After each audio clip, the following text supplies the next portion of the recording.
नमस्कार, स्वागत है आपका एक बार नए वीडियो में। साथियों, आज अपन बात करने वाले हैं लहसुन की फसल के बारे में, क्योंकि जिन भी किसान साथियों के यहाँ पर लहसुन की फसल अगर 30 से लगाकर 50 दिन की हो गई या फिर 90 से लगाकर 100 दिन 110 दिन की हो गई है, तो इस साल हमने देखा है कि बहुत सारी जगह पर लहसुन में पीलापन आने की समस्या सामने आ रही है। तो आज की इस वीडियो में हम डिस्कस पूरा करने वाले हैं कि ये इस साल की जो सबसे मेजर समस्या है पीलापन आने की लहसुन की फसल में, ये क्यों आ रहा है और इसका निवारण हम किस प्रकार कर सकते हैं। दोनों ही, जो 30 से लगाकर 50 दिन की फसल हो चुकी है लहसुन की, वो भी जो अगेती फसल है, या जिन लोगों ने पछेती फसल लगाई है लहसुन की, उसमें भी कहीं न कहीं आपने देखा होगा कि आपके यहाँ पर उसमें बहुत ज़्यादा पीलापन आ रहा है। और ये स्टेज एक ऐसी स्टेज होती है जो अगर 70 से 80 दिन की जो स्टेज है, इसमें लगभग लहसुन का जो बोल है वो बनने की आवश्यकता है। और अगर इस अवस्था में ही अगर वो पीला पड़ जाता है, तो फिर आपकी जो लहसुन की क्वालिटी है वो अच्छी तरीके से नहीं हो पाएगी। और अगर आपकी क्वालिटी नहीं होगी, तो आपका जायज़ है कि आपका उत्पादन अच्छा नहीं होगा और आपको रेट भी अच्छे तरीके से नहीं मिल पाएगा। और अगर जिन किसान साथियों की 30 से लगाकर 50 दिन के अवस्था में है और अगर पीलापन हो गया है, तो ये जो अवस्था है, ये आपकी वनस्पतिक विकास की आवश्यकता है और अवस्था है। और अगर इस अवस्था में भी पीलापन आ गया, तो फिर उसका सही तरीके से विकास नहीं हो पाएगा। जो उसका स्टेम है पौधे का, वो अच्छे तरीके से नहीं बन पाएगा। और अगर स्टेम ही मजबूत नहीं रहा, तो फिर आने वाले समय में आप उससे अच्छा उत्पादन किसी भी प्रकार से नहीं ले सकते। तो आज का वीडियो आपके लिए बहुत ही इंपॉर्टेंट होने वाला है कि आपको इसकी पहचान कैसे करनी है, और साथ में सबसे इम्पोर्टेंट कि इसका निवारण हमें किस प्रकार करना है। तो वीडियो आपके लिए बहुत ही मज़ेदार होने वाला है। अगर आप चैनल पर नए हो, तो पहले चैनल को सब्सक्राइब जरूर कर लेना, और अगर आपको वीडियो अच्छा लगे तो अपने दोस्तों में शेयर जरूर कर देना। नमस्कार, मैं उपेंद्र पटेल और आप देख रहे हैं आपका अपना YouTube channel Agri Life Changer. तो साथियों, जैसे कि अपन ने शुरुआत में बात करी थी कि जो लहसुन की फसल है वो कहीं ना कहीं इस बार बहुत ज़्यादा समस्या में है। आप ये कह सकते हो कि उसमें काफ़ी पीलापन आ रहा है। तो 40 दिन की फसल हो या फिर 100 दिन की फसल हो, दोनों में कहीं ना कहीं अगर पीलापन आता है तो समस्या पैदा होना तय है। क्योंकि अगर 40 से 50 दिन की फसल में अगर ज़्यादा आपका पीलापन आ गया है, तो फिर जो उसकी वनस्पतिक ग्रोथ है वो रुक जाएगी और उसका सही से विकास नहीं हो पाएगा। लेकिन अगर जो 100 से 100 दिन वाली फसल है उसमें अगर होगा, तो उसमें तो और भी ज़्यादा नुकसान है। क्यों? कि अगर वहाँ पर आपका पीला पत्ते पीले पड़ जाते हैं, तो वो जो अवस्था है उसमें बोल बनने की अवस्था है। और उस अवस्था में अगर उसको सही न्यूट्रिएंट्स नहीं मिल पाए, तो वो बोल सही तरीके से नहीं बनेगा। लहसुन की बोल सही से नहीं बन पाएगी, ना उसमें अच्छी चमक आ पाएगी, ना ही उसका जो वेट है वो अच्छी तरीके से बनेगा। तो फिर आपको कहीं न कहीं उत्पादन में काफ़ी घाटा होगा।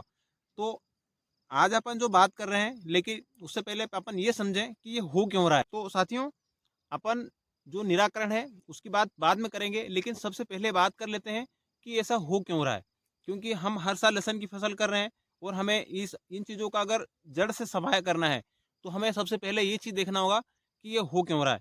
तो सबसे पहली बात, क्योंकि पिछले साल काफ़ी लहसुन में लोगों को फ़ायदा हुआ था, तो इस बार भी लोगों ने एक ही खेत पर फिर से फसल लगा दी है। फसल चक्र उन्होंने नहीं अपनाया है। और अगर आप फसल चक्र नहीं अपनाते हो, तो फिर आपको बहुत सारी समस्या आने वाली है। क्योंकि लहसुन की फसल एक ऐसी फसल है कि जो भूमि में न्यूट्रिएंट्स होते हैं, सबसे अधिक जो अपटेक करने का, उठाने का काम करती है, वो लहसुन की फसल ही होती है।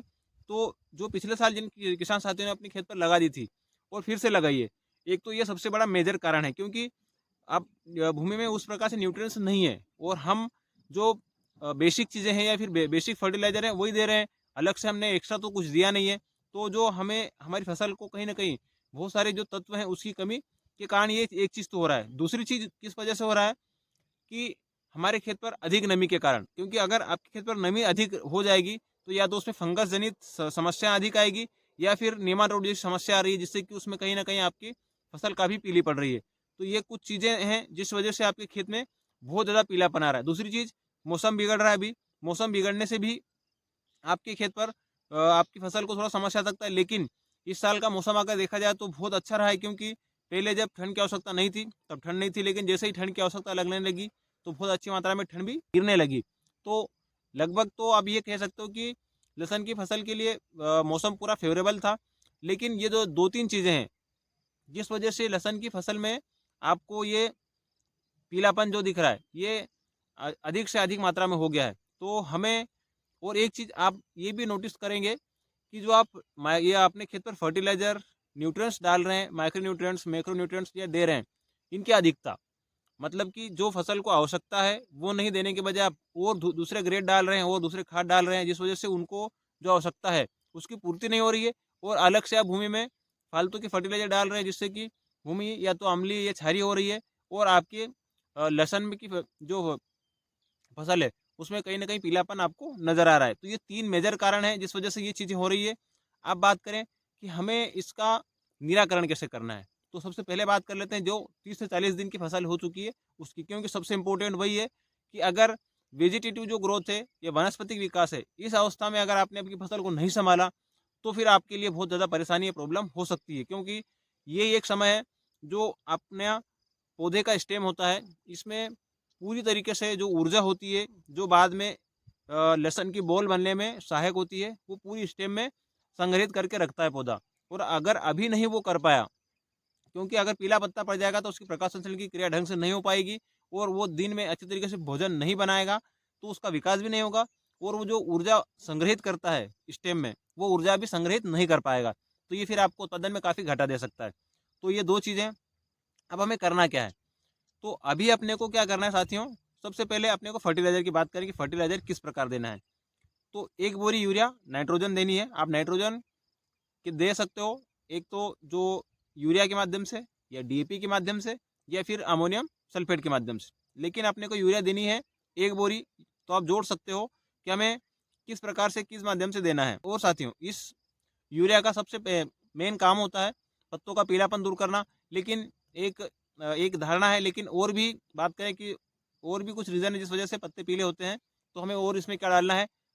तो बात करें फास्फोरस की, तो अगर आप फास्फोरस लेते हो तो आप डीएपी में जो 1846 आता है उसमें अगर लेते हो तो आपका यूरिया का जो काम है नाइट्रोजन का वो भी हो जाएगा, फास्फोरस का भी हो जाएगा। अगर आप अलग से डालना चाहते हो तो फास्फोरस को आप एसएसपी के माध्यम से दे सकते हो। तो आप अपने सहूलियत के हिसाब से कॉम्बिनेशन बना लेना। साथ में अपने को इसमें देना है पोटास। पोटास आप कितना देना है, तो आपको प्रति एकड़ पर 30 से लगाकर 50 किलो, क्योंकि बेसल में मैंने आपको बताया था कि अगर आपने बेसल में दिया है तो अभी तक जो 30 से 40 दिन की फसल हो गई है, इसमें काफ़ी उसका जो भी इस्तेमाल होना था फसल में हो चुका है। अब उसमें आपको आपकी जो फसल है उसमें आवश्यकता उसको पड़ रही है, ये जो न्यूट्रिएंट्स मैं बता रहा हूँ इनकी, इसलिए अपने को उसमें पोटास देना आवश्यक है। अब बात करें इसमें कि सबसे एक और चीज़ जो सबसे ज़्यादा ज़रूरी है, माइक्रो न्यूट्रिएंट्स। अच्छी कंपनी का अपने को एक माइक्रो न्यूट्रिएंट्स लेना है। प्रति एकड़ पर आधा किलो अपने को ये इस्तेमाल करना बहुत ज़्यादा ज़रूरी है, क्योंकि अगर उसमें और भी काफ़ी जो तत्वों की कमी है अगर वो होगा तो उसकी पूर्ति कर देगा। अच्छे तरीके से मिला लेना है और पानी डालने के बाद में अपने को ये अपने खाद पर खेत पर चला देना है, क्योंकि अभी जो जड़ें हैं वो लहसुन की जो जड़ें हैं वो काफ़ी नीचे ज़मीन में फैल गई है। तो न्यूट्रिएंट्स उठाने के लिए कोई दिक्कत नहीं है। आप पानी देने से पूर्व अपने खेत पर इसको डाल सकते हो, बाद में पानी चला सकते हो। लेकिन आपका खेत में अगर ज़्यादा नमी है तो फिर पानी देने की आवश्यकता नहीं है, आप ऐसे ही खाद डाल दो तो भी वो आपका काम हो जाएगा। बात करें स्प्रे की, तो स्प्रे अपने को क्या करना है, तो आपको एक अच्छे तरीके का अच्छा सा फंगीसाइड लेना है। कस्टूडियो हो या इंडेक्स हो, नेटियो हो, या आप ये कह सकते हो जो भी एक अच्छा फंगीसाइड हो, आपकी सहूलियत के हिसाब से आपको एक अच्छा फंगीसाइड लेना है। एक इंसेक्टिसाइड लेना है, तो इंसेक्टिसाइड में आप ले सकते हो एसिटामाइप्रिड या फिर हो सके तो इमामेक्टिन बेंजोइड, या जो भी आपको जो कॉम्बिनेशन अच्छे तरीके से बन जाए। एक अच्छा सा आपको इंसेक्टिसाइड जरूर लेना है। साथ में अपने को लेना है एक जो फंगीसाइड हो गया इंसेक्टिसाइड, एक लेना है अपने को अच्छा सा टॉनिक। तो टॉनिक में या तो बायोविटा ले सकते हो या फिर आप जो सिजेंटा का ईसाबयान होता है वो। इन सबको मिलाकर हमें अपने खेत पर अच्छे तरीके से स्प्रे जरूर करना है ऊपर से, जिस वजह से जो पीलापन है वो भी दूर हो जाएगा और जिस तत्व की कमी से ये पीलापन हुआ है वो हमने जो ज़मीन में खाद दिया है उससे दूर हो जाएगा। तो ये जो आपका एक अच्छा सोल्यूशन निकल सकता है।